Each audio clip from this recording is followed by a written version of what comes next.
Assalamualaikum warahmatullahi wabarakatuh. Salam lestari, salam konservasi. Kembali dengan saya Wulanda Seti Siamtuti. Di sini kita akan mempelajari tentang sistem gerak pada manusia kelas 11. Di sini kita akan mempelajari yang pertama, tulang penyusun rangka tubuh dan struktur dan fungsi otot. Kita pasti mengetahui kan, ketika kita bergerak pasti ada sel atau bagian tubuh yang dapat menyokong pergerakan kita. Seperti kita mengangkat beban, nah itu bagian-bagian yang menyokong adalah bagian tulang dan otot. Yang pertama yaitu fungsi rangka. Rangka dalam tubuh manusia berfungsi sebagai yang pertama adalah penyokong tubuh pada bagian-bagian tubuh kita, seperti tangan, punggung, kemudian kaki. Kemudian di sini sebagai alat gerak pasif dan memberi bentuk bagian tubuh. Kemudian tempat pembuatan sel darah merah dan sel darah putih, tempat melekatnya otot-otot di bagian kerangka.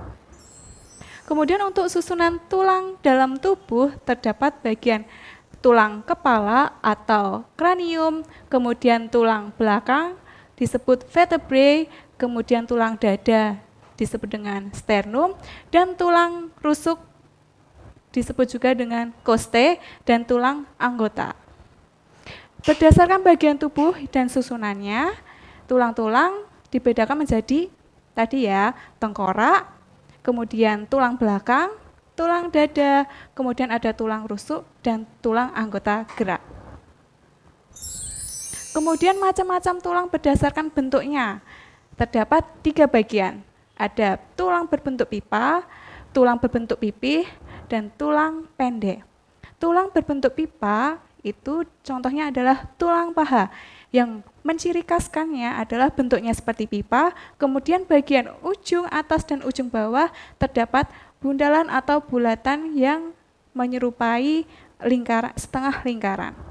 Kemudian untuk tulang pipih, ini berbentuk pipih terdiri atas lempengan, jadi seperti piring atau lempengan besi. Dan di sini susunan tulang pipih terdapat tulang spons, misalnya tulang pada bagian rusuk, tulang dada, dan tulang belikat. Nah, belikat. Kemudian untuk tulang pendek, di sini memiliki bentuk kompleks atau pendek, bervariasi atau berbeda-beda.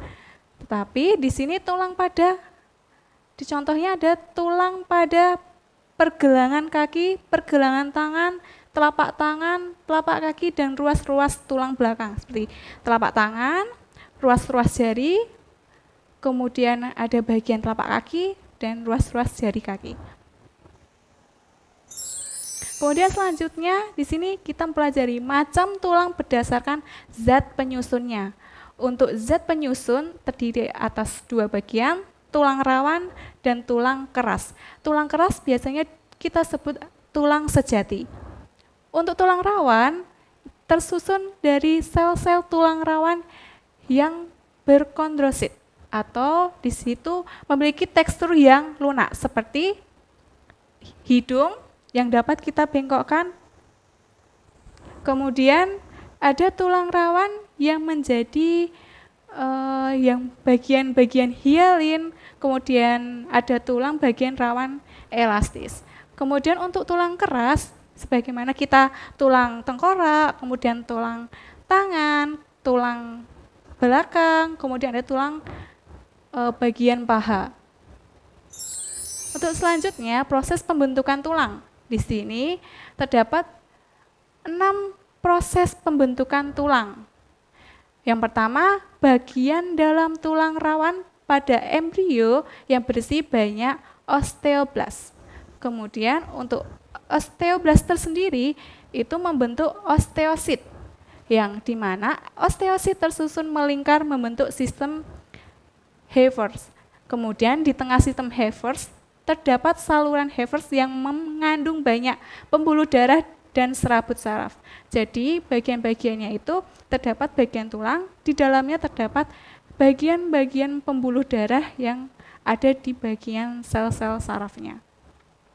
Kemudian untuk osteosit menyekresikan zat protein yang akan menjadi matriks Kemudian selama terjadi penulangan atau osifikasi, itu bagian antara epifisin dan diafisin membentuk cakra epifisin. Kemudian untuk cakra epifisin berupa tulang rawan yang mengandung banyak osteoblas. Nah, untuk bagian cakra epifisin kemudian diteruskan mengalami penulangan yang mengakibatkan tulang pemanjangan. Seperti kita berumur 5 tahun. Nah, sekarang kita seumpama kita berumur 15 tahun. Tinggi pada saat umur 5 tahun itu sekitar 100 cm. Kemudian pada saat kita umur 15 tahun, kita sudah mencapai 150 cm.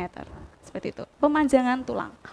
Kemudian di bagian tengah tulang pipa terdapat osteoklas yang merusak tulang.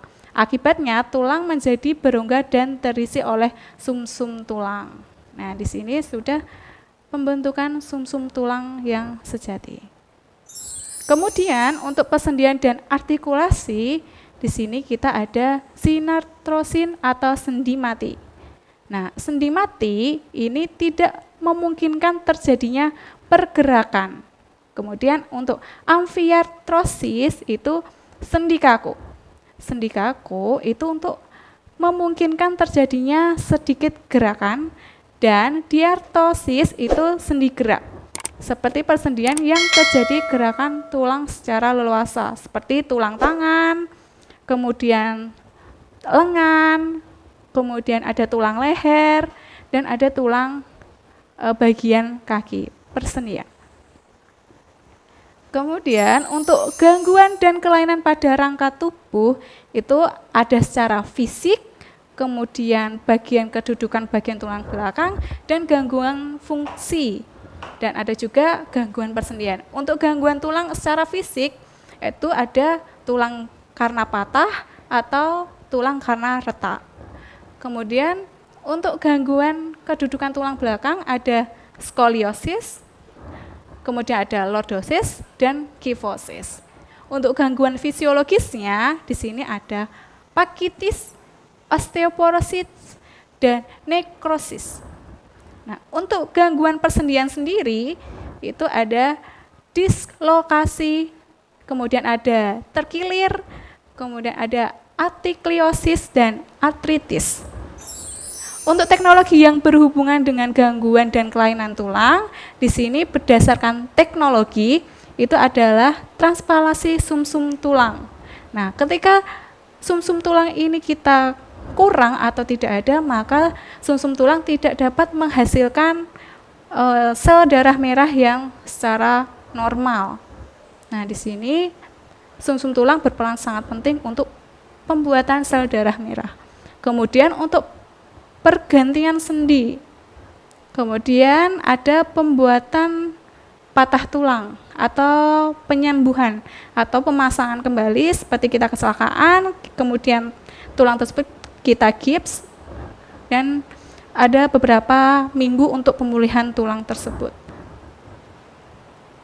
Kemudian untuk struktur dan fungsi otot, macam-macam otot terdiri ada 3 bagian. Ada otot lurik, kemudian otot polos, dan otot jantung.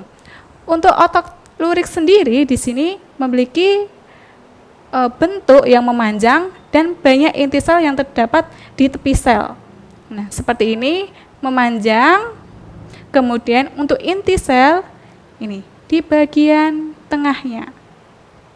Kemudian untuk otot polos sendiri bentuknya bergelendon, kedua ujungnya meruncing dan bagian tengahnya menggembung. Seperti ini, seperti tali dadung. Nah, ini untuk intinya berada di tengah dan berbentuk oval. Untuk otot jantung sendiri di sini berwarna gelap dan terang seperti otot lurik, tetapi memiliki 1 atau 2 inti sel yang terletak di tengah. Seperti ini, otot yang bercabang, kemudian ada beberapa inti sel yang terletak pada bagian otot jantung. Nah, dengan otot jantung ini terletak pasti ada di bagian jantung. Kemudian untuk mekanisme kontraksi otot sendiri, di sini ada kemampuan untuk berelaksasi dan berkontraksi. Kemudian ada mekanisme berkontraksinya itu secara langsung, sadar atau tak sadar.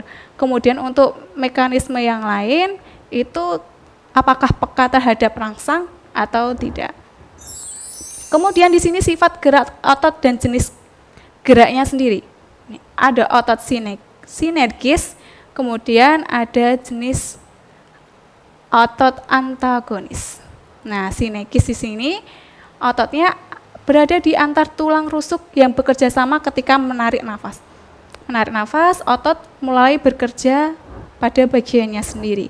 Kemudian kalau antagonis, dia jenis gerak yang disebabkan oleh otot adduksi dan adduksi. Kemudian di sini bagian contohnya ada otot bisep dan otot trisep. Bisep dan trisep. Kemudian selanjutnya gangguan dan kelainan pada otot. Di sini ada gangguan serangan penyakit sendiri, ada tetanus, atrofit otot. Kemudian untuk karena kesalahan aktivitas biasanya kesleo, kram, kemudian kejang, bisa kaku leher, dan bagian otot bawah biasanya dia diserang bagian distrafi otot. Begitu penyampaian dari saya, semoga bermanfaat. Wassalamualaikum warahmatullahi wabarakatuh.